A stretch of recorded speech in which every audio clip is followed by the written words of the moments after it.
J'ai poursuivi mes expériences sur l'influence de l'esprit sur le monde microbien, comme mes expériences précédentes sur le bouillon de légumes là, vous savez.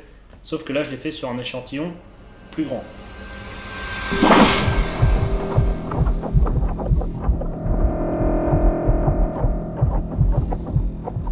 J'ai utilisé le même protocole que dans ma vidéo précédente que je vous invite à aller voir, mais là ça n'a pas marché.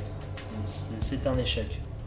Alors si, ça a eu un effet quand même, cet échec a eu une conséquence directe. Alors je ne sais pas si c'est paranormal ou pas, mais ça a eu pour effet de me virer mon sourire de débile que j'avais dans ma dernière vidéo.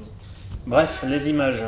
Donc j'ai fait l'expérience une première fois avec 6 boîtes de pétri, 3 sur lesquelles j'envoyais des pensées positives, en disant que j'aime la vie, que je voulais que la pourriture se développe.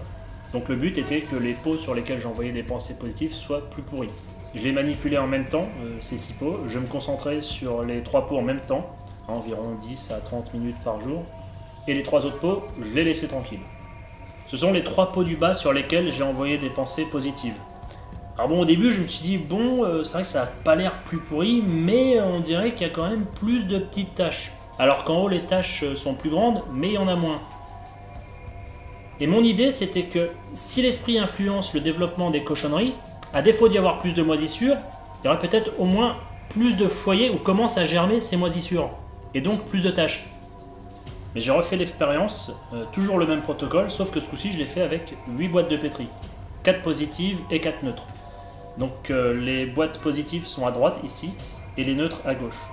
Donc bon, pas vraiment de différence, je trouve.